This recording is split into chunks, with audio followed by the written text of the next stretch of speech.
Boa tarde a todos. Boa tarde. Hoje mudei de lado, meu lado geralmente é ali, hoje eu mudei para cá, né? Eu vou hoje falar sobre capítulo 1 do livro do Evangelho segundo o Espiritismo. Acho que todo mundo já leu, já sabe, né? Nós espíritas lemos muito, temos que ler muito, né? Até um dos lemas do Espiritismo é amai-vos e instruí-vos. Quer dizer, nós temos que nos instruir muito. Nós temos aqui esses livros aqui que são indispensáveis. Nós precisamos ler eles para entender um pouco o que é o Espiritismo, né? Primeiro, então, eu quero pedir a Jesus que ponha na minha boca as palavras que eu preciso falar, né? Porque às vezes a gente estuda, lê, acha que aquilo é que é para ser falado, mas às vezes não é o que Jesus está querendo naquela hora, não. Então eu vou pôr uma música, porque eu gosto muito de música. Sempre que eu venho fazer minha palestra ou a minha preleção, eu gosto de colocar uma música, porque eu acho o seguinte: as músicas, elas transmitem muito. Se a gente prestar atenção no que é falado, né, nós conseguimos entender ele mais suavemente. Então essa música eu acho muito bonita e depois eu vou explicar o porquê eu estou pondo essa música para nós ouvirmos. Chama-se Aos Pés do Monte. Eu espero que vocês escutem. Não, saiu. Eu espero que vocês escutem, porque como eu não sei por aqui,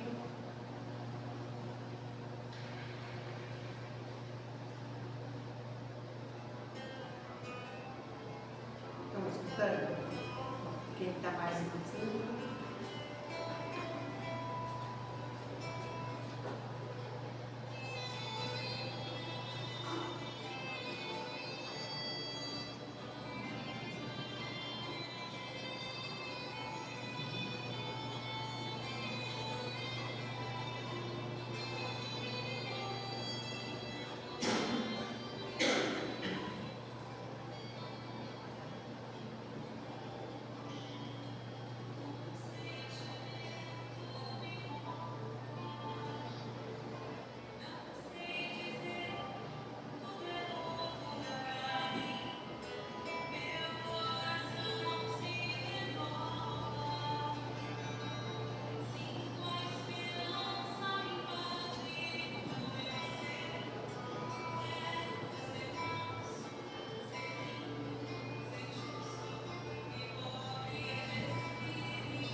música chama-se Aos Pés do Monte. Então, por que aos pés do monte? É quando Jesus ele fala com o povo, que é o sermão do monte, ou o sermão da montanha. Por muitos anos a gente ouvia falar em sermão da montanha. Hoje a gente fala sermão do monte, porque realmente a palestra que ele dá, o falar dele, não é uma montanha muito alta. Se ele estivesse lá em cima na montanha, as pessoas que estivessem embaixo não iam ouvir. Então, e também na região tem montanhas, tem montes, né? E ele então faz o seu discurso, ele conversa, é maravilhoso. Desse falar de Jesus, do Sermão do Monte, que nasce isso, o Evangelho, que são aqui, nós temos todas as palavras, as citações, as parábolas que Jesus pronunciou nesse sermão. Então ele é muito importante. Mas nós vamos pensar aqui o que é Deus.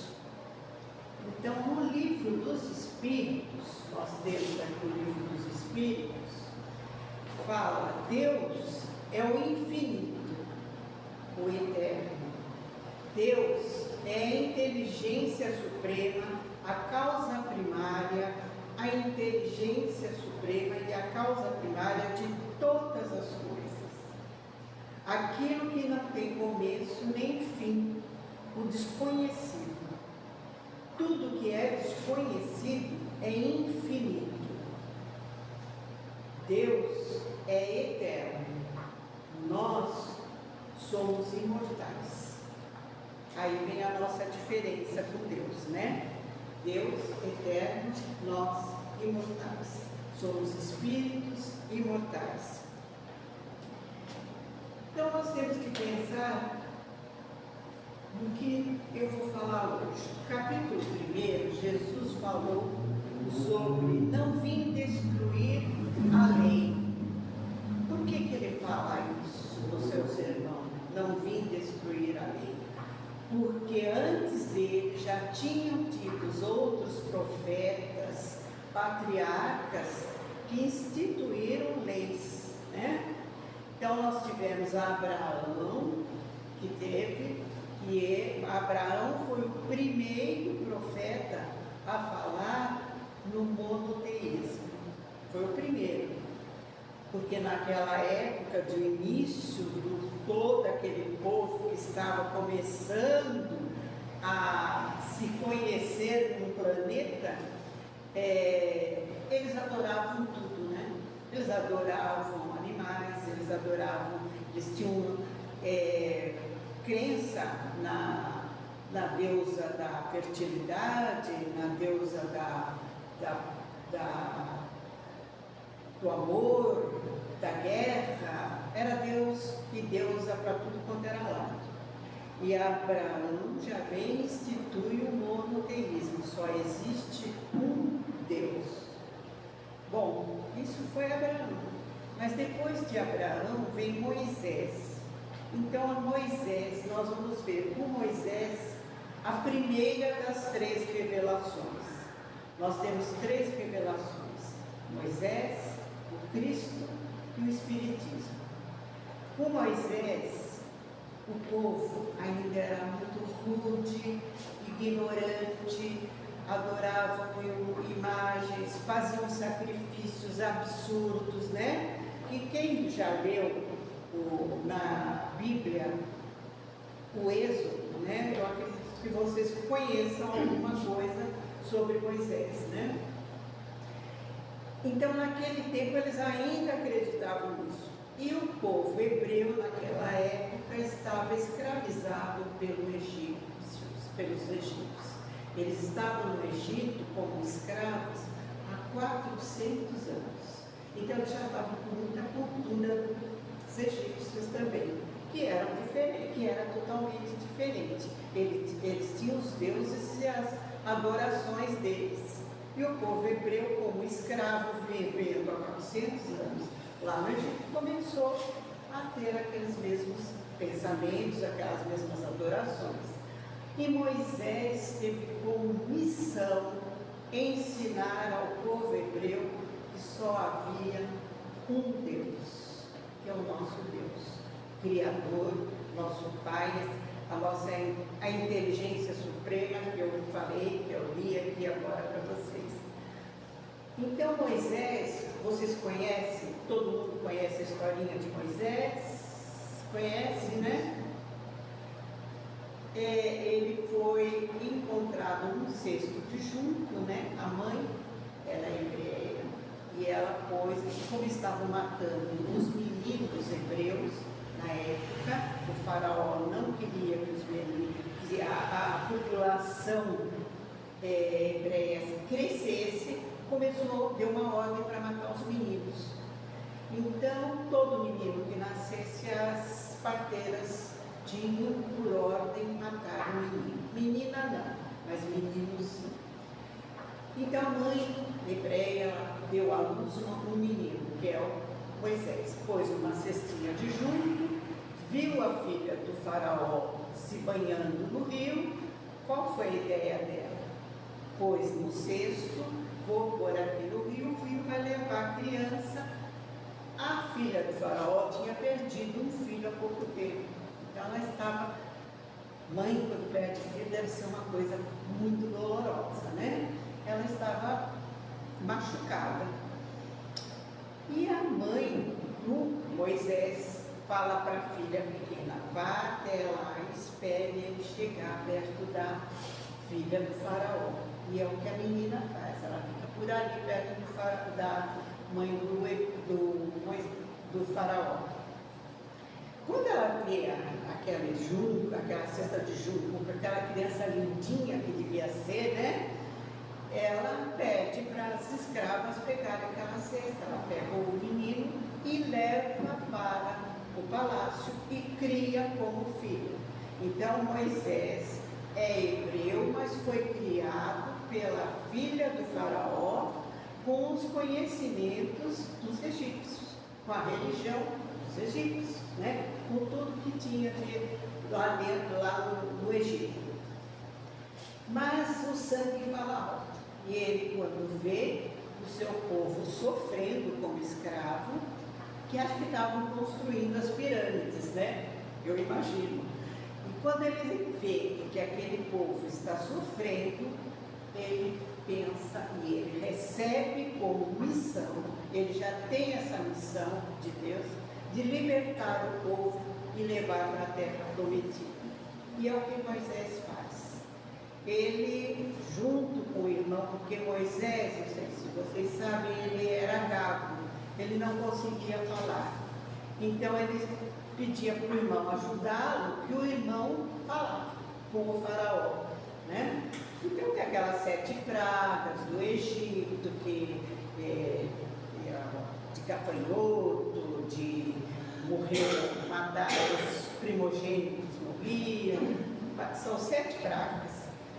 E o faraó vai enrolando eles dois, né? Eles pedindo, o faraó enrolando, até que chega uma hora que o faraó fala, tá bom, pode pegar o seu povo e vai embora para a sua terra prometida. E eles saem à noite, aquele povo todo, para o deserto. E andam por 40 anos no deserto à procura da terra prometida. Logicamente, eles não tinham Waze, não tinha bússola, não tinha como se localizar. Então eles andavam em círculo. Por isso, ele percebia muito o que acontecia nas épocas do ano. Eu não sei quem já foi ao Nordeste, hoje em dia no Nordeste tem comum eles terem Caminho de Moisés. O que é o Caminho de Moisés que eles têm lá no Nordeste em especial? É o mar, de acordo com a maré, ele se afasta e fica uma faixa de areia no mar, né? E então o povo está andando lá no mar, que está um absurdo, com barraquinho e tudo mais. Quando chega a determinada hora, a maré sobe, não tem mais aquele caminho, vira um marzão, tudo de novo. E Moisés, nessa caminhada, esses 40 anos, ele percebe isso, porque ele é um homem inteligente.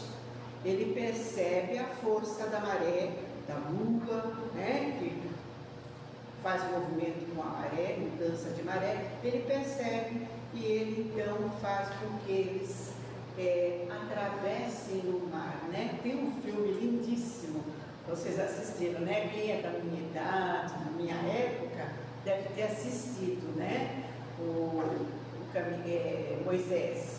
Foi lindo, porque daí é o mar, aquelas ondas lá em cima, e eles passam, o povo hebreu passa, e os egípcios, quando eles vêm, a maré já subiu, então o mar fecha, né? Até tem umas coisas que pegam os cavalos, as vigas e tudo mais. Mas isso o que é? O Moisés percebeu, ele deve ter levado para um outro lugar, parecia ser uma ilha ali perto, ficaram ali. Quando a maré subiu, eles já estavam acomodados lá outro lado, né, na ilha, e o povo egípcio não sabia disso. Então o que acontece é que eles conseguem se salvar, mas ainda continua uma briga danada. Então por 40 anos é isso. E Moisés tentando ensinar ao povo nesse tempo todo que havia só um Deus, que não se devia mais fazer aqueles sacrifícios horríveis, né? De matar animal, essas coisas todas. E eles tinham, durante o dia, eles tinham uma coluna de areia que ia na frente girando, isso é a Bíblia que nos conta, né? E essa coluna de areia indicando o caminho. E à noite era uma coluna luminosa. Então o povo seguia essas colunas. E Moisés era um médium, né? Ele era um profeta.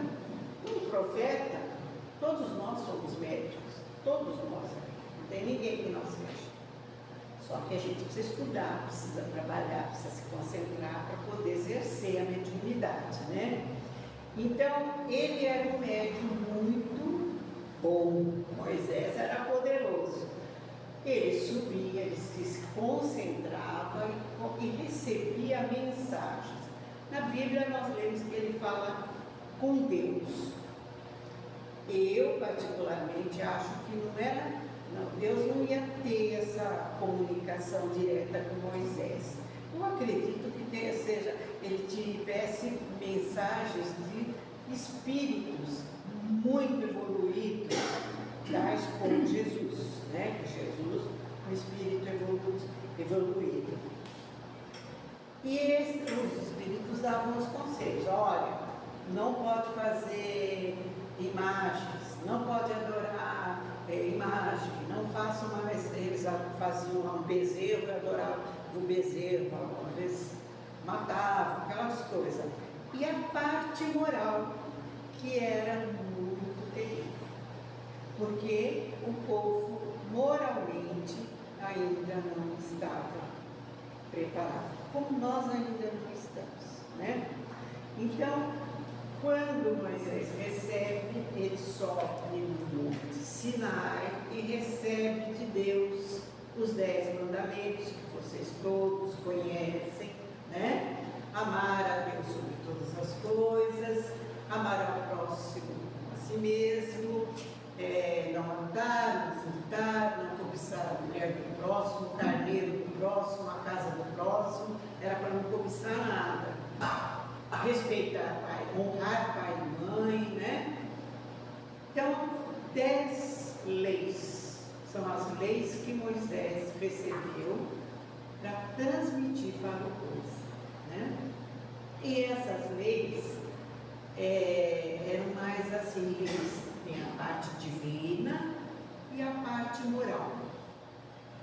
Para eles pensarem, para eles aprenderem, para não roubar, não matar, mas não sabiam como tinha, porque eles tinham naquela época ainda uma lei que vinha de Amidade, era o olho por olho, dente por dente, Matou o meu, eu mato dois do seu, entendeu? Então era um povo muito ignorante para ela. Então Moisés foi o que primeiro nos trouxe a primeira revelação, através dos 10 mandamentos. Aí vem quem? Vem Jesus. Por que vem Jesus? Por que Jesus vem para nós? Ele vem porque ele já tinha mandado uma série de profetas. Se nós pegarmos a Bíblia, tem Daniel, tem Jó, tem mais gente, um monte de gente, né? De Isaías, muito famoso Isaías. Então, todos Jeremias, todos esses profetas, eles vieram com missão do alto para moralizar o povo, aquele povo que era imoral. A palavra é essa. E não conseguiram. O povo continuava adorando animais, fazendo sacrifícios e tudo mais. Então vem Jesus. Jesus fala, agora vou eu. Por que Jesus? Porque Jesus é o nosso governador planetário.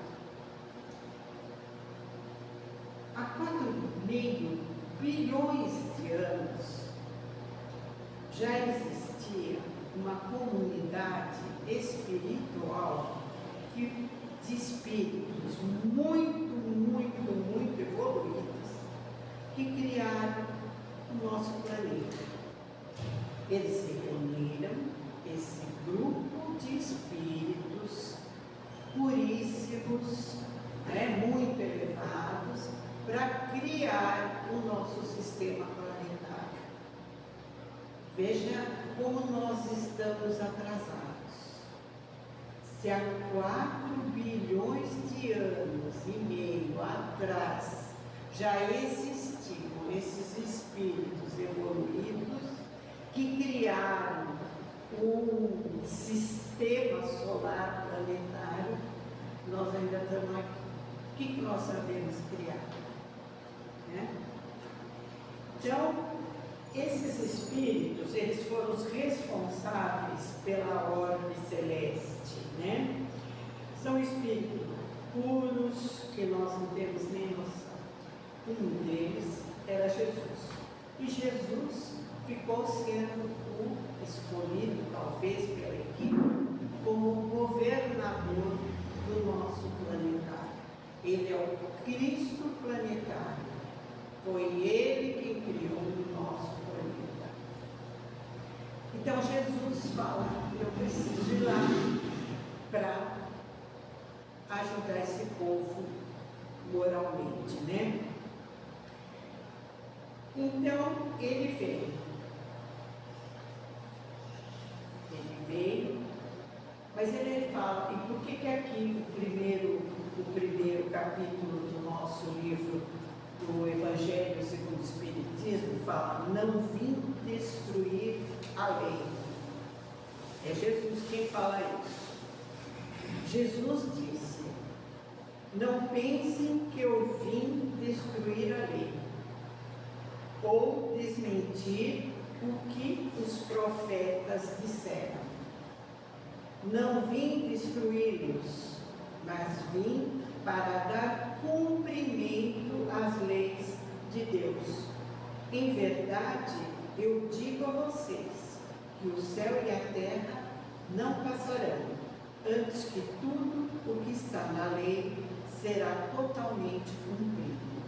Mateus, capítulo 5, versículos 17 e 18. Isso é Jesus quem diz.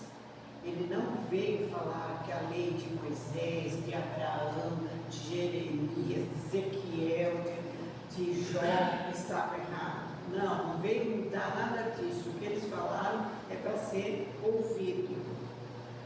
Mas ele veio simplificar. Então, daqueles 10 mandamentos, ele muda para 2. Amar a Deus sobre todas as coisas e ao próximo como a si mesmo. Quem ama o próximo como a si mesmo, não mata, não rouba, não cobiça. Eu fico feliz, nós ficamos felizes quando um amigo progride, não é? Se o amigo trocou de carro. Então, é uma diferença quando a gente ama o próximo. A gente quer o bem do próximo. E com isso nós não precisamos daqueles outros mandamentos que Moisés recebeu, porque já está incluído no amar ao próximo como a si mesmo. E a gente espírita até fala: faça para o teu irmão aquilo que você quer que seja feito para você, não é verdade? Nós aqui, quando fazemos os cursos, nós ouvimos muito isso. Nós devemos fazer para o irmão aquilo que gostaria que fizesse para mim. Lógico que se você fizer para mim de bem, eu vou gostar, né? Então, Jesus, quando veio, ele fala: eu não vim destruir as leis, eu vim, e ele veio fazer o quê?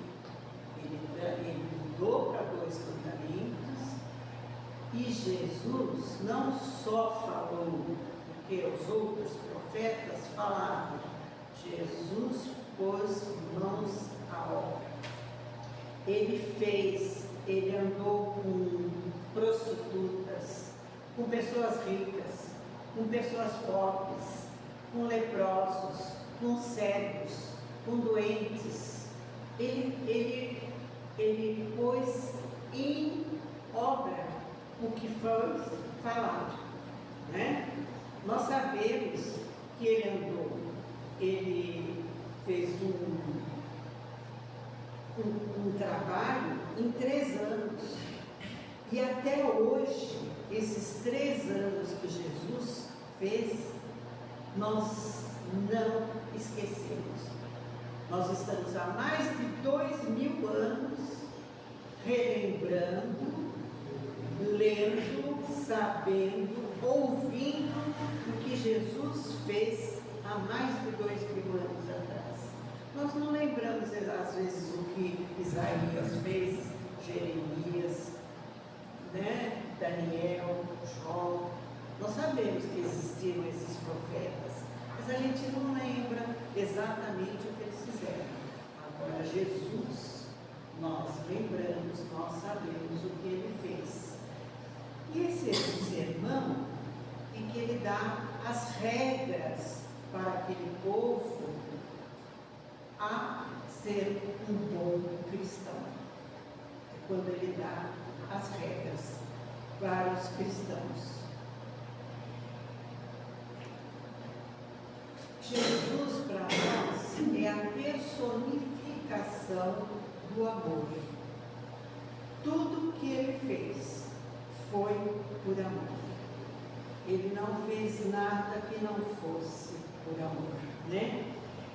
Ele veio e ensinou que a vida definitiva não está na terra.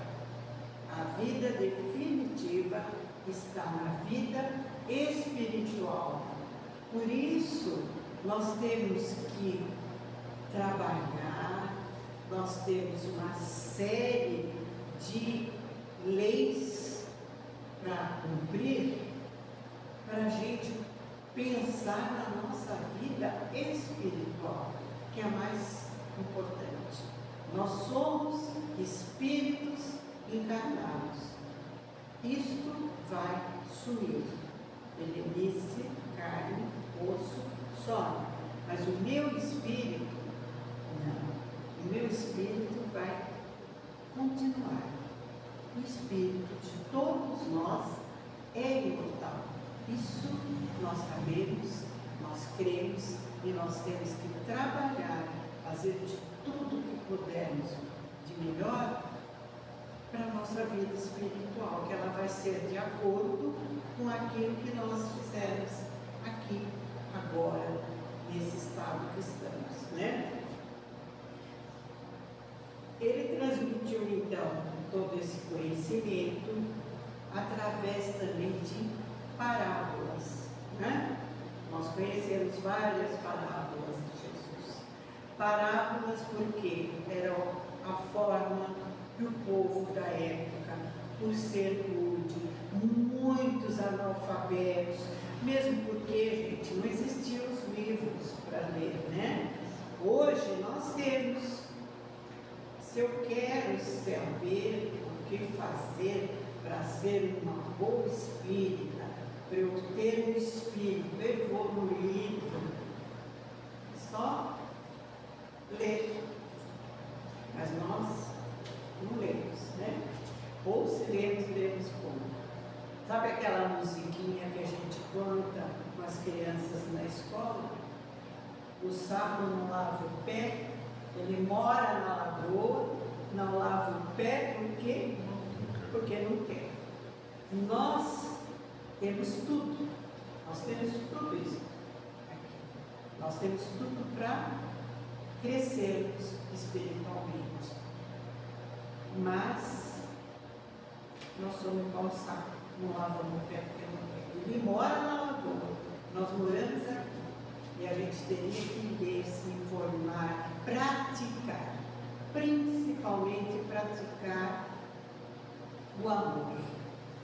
Né?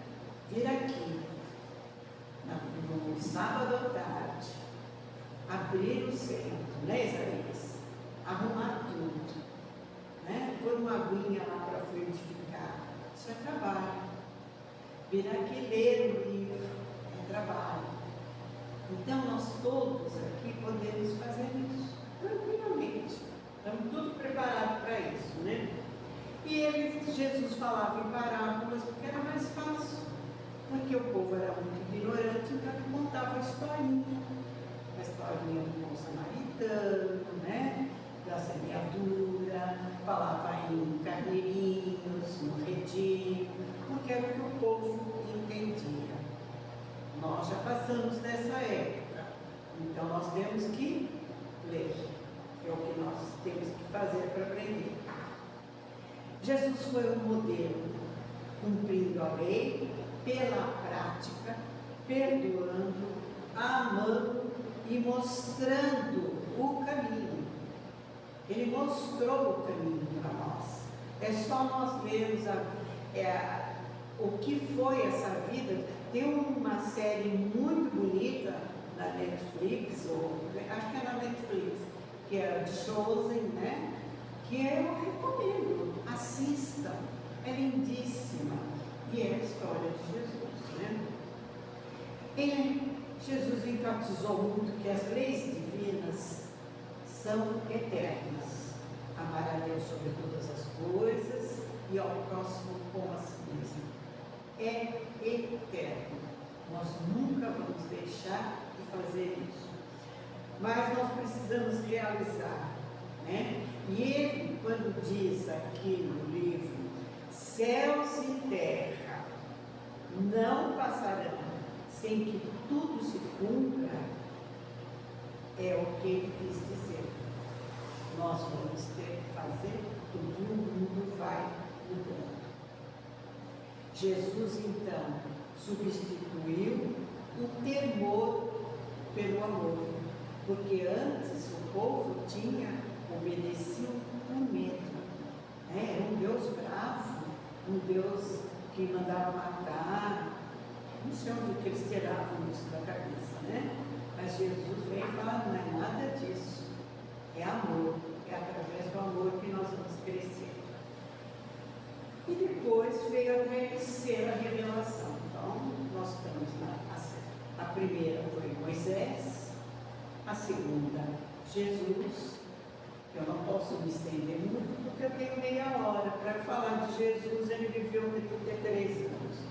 Moisés viveu só andando pelo deserto 40 anos. Imagine quanta história tem de Moisés, né?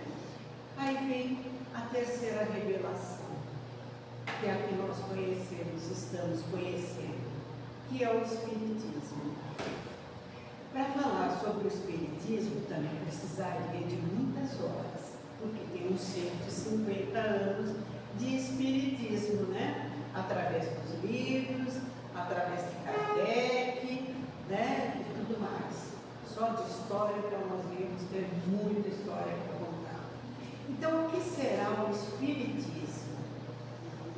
Vocês já procuraram estudar, ver? No Google tem. É só olhar no Google, quem tem celular, o que é o Espiritismo, vai saber. Então eu vou ler para vocês o que eu tenho aqui neste livro, que é muito interessante. É na Boa Nova, Chico Xavier, pelo Espírito Humberto de Campos. Nós vamos ler e vamos pensar, né? O Espiritismo não é uma fé dogmática. Nós não temos dogmas. O que são os dogmas? Para quem não sabe, acredito que todos saibam, dogma é quando tem uma lei dizendo isto é a verdade, não se discute. O Espiritismo não tem isso. O Espiritismo é fé raciocinada. O Espiritismo acompanha a ciência. E Kardec diz, quando a ciência mudar, o Espiritismo acompanha a ciência. Por isso eu gosto muito do Espiritismo, porque nós não temos que nos estacionar. E vejo quanto a ciência aumentou, melhorou, cresceu, ficou difícil para nós entendermos. Se chegar uma pessoa aqui, especializada em física, começar a falar em física quântica, eu não vou entender nada. Não sei, talvez vocês entendam. Eu não vou entender. E já existe.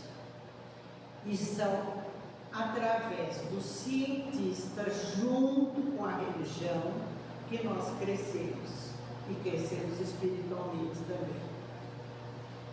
Então, o Espiritismo é a nova ciência que revela aos homens a existência do mundo espiritual. Porque aquele tempo todo atrás, o povo não sabia que existia um mundo espiritual. Pensava só no mundo material. Que é isso que nós temos aqui na Terra, né? Eu me lembro de quando eu era criança, telefone, uma coisa bem simples, bem básica. Eu morava um pouquinho mais para cima da escola chama Bernardino de Campos, sabe?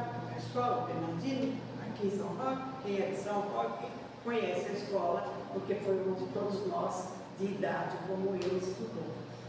Tinha a escola, eu morava um pouquinho mais para cima. A telefônica era quase em frente ao Bradesco, um pouquinho mais para baixo, uma casa quase em frente ao Bradesco, um pouquinho mais para baixo. Minha mãe acordava de manhã e dizia assim para mim, garota de 7, 8 anos, Lena, que minha família me chama de Lena, não me chama de Helenice.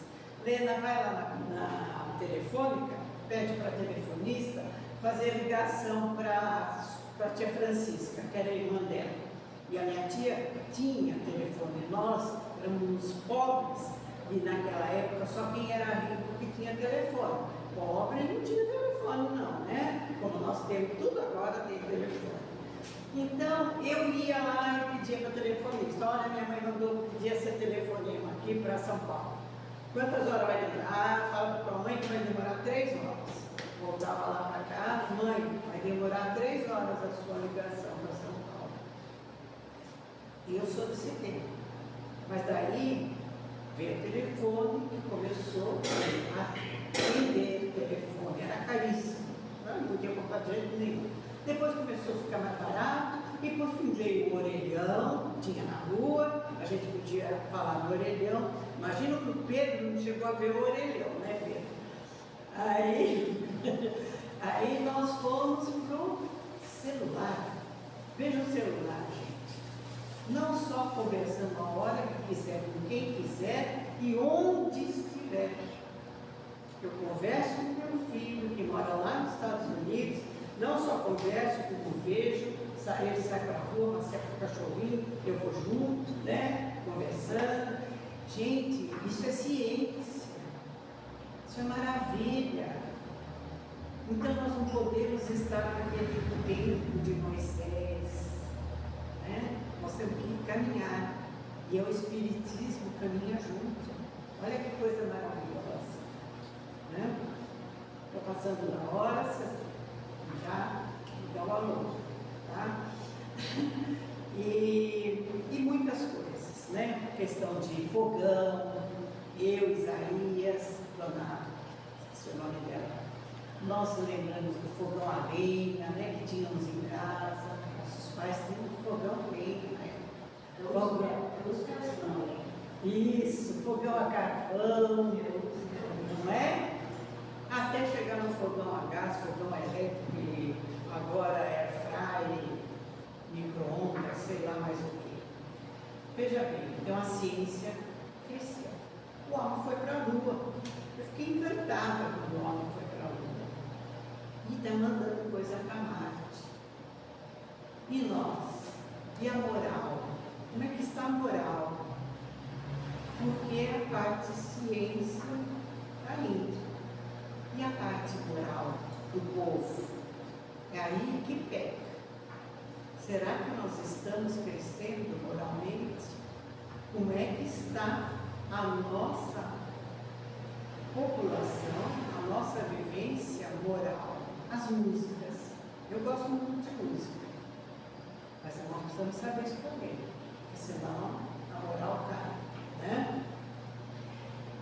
E o Espiritismo, então, é um conjunto de princípios, leis revelados por espíritos superiores e que foram compilados no Livro dos Espíritos por Allan Kardec, né?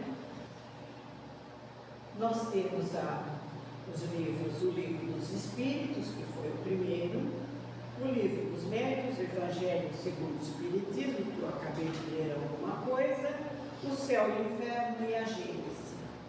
Eu não li os 5 ainda, que são chamados Pentateucos Espíritas, como os Pentateucos da Bíblia. Então, nós temos como espíritas de tentar procurar ler esses 5 livros para a gente entender o que é o Espiritismo. Como uma nova ciência, o Espiritismo veio apresentar à humanidade, com provas indiscutíveis, a existência e a natureza do mundo espiritual, além de suas relações com o mundo físico, porque nós temos a relação espiritual e física, né, Pedro? Nós estamos aprendendo, então, a partir dessas evidências, o mundo espiritual deixa de ser algo sobrenatural e passa a ser considerado como inesgotável força da natureza, fonte viva de inúmeros fenômenos, até hoje incompreendidos, e por esse motivo são tidos como fantasiosos e extraordinários. Então nós precisamos estudar para saber e nos envolver com o mundo espiritual, com o mundo importante. Jesus Cristo ressaltou a relação entre homem e espírito por várias vezes durante sua jornada na Terra. E talvez alguns de seus ensinamentos pareçam incompreensíveis ou sejam erroneamente interpretados por não se perceber essa associação. Importante a gente lembrar de coisas que Jesus falou quando ele conversa com Nicodemos, a conversa de Jesus com Nicodemos, explicando a respeito da reencarnação, é muito importante.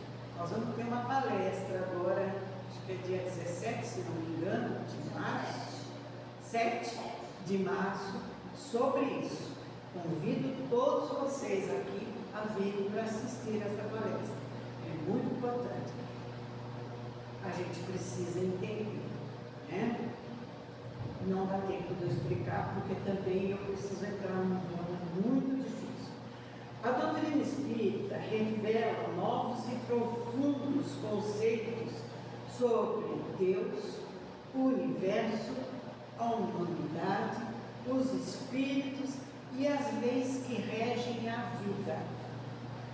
Ela merece ser estudada, analisada, praticada todos os dias de nossa existência, pois o seu valioso conteúdo servirá de grande impulso à nossa evolução. O Espiritismo diz: não vim destruir a lei cristã, vim executá-la. Olha a nossa responsabilidade. Nós, espíritas, não queremos destruir a lei cristã, mas executá-la, quer dizer, trabalhar muito. A gente vem aqui, a gente toma passe, a gente toma água fluidificada, importantíssimo, mas nós precisamos trabalhar, fazer um curso de passe, fazer um curso mediúnico é importante. Nós precisamos disso, porque a humanidade, neste fim de século, precisa de muita ajuda. Nós estamos numa fase de transição planetária. Vocês devem ter ouvido, está sendo falado muito sobre isso na nossa transição. Essa transição já vem há muito tempo, mas agora está numa época bem forte. Então nós precisamos estar muito ligados à espiritualidade para cumprirmos as nossas tarefas, a missão que Deus nos deu, aquilo que nós nos comprometemos a vir fazer aqui na Terra, nesta encarnação. Nós espíritas acreditamos em encarnação, várias. Eu estar aqui hoje, já tive umas 100 por aí, já matei, já roubei, já fiz um monte de coisa errada, né? Para chegar aqui, para entender que não se faz isso, eu estou nesta encarnação, tentando melhorar muito para passar para outras, e se passar nessa evolução planetária, num lugar bom e feliz. Agradeço muito vocês pela paciência, por ouvir. Desculpem coisas se eu me prolonguei, mas é fascinante. E eu, quando começo, às vezes vou além do que deveria. Muito obrigada, fico com Deus.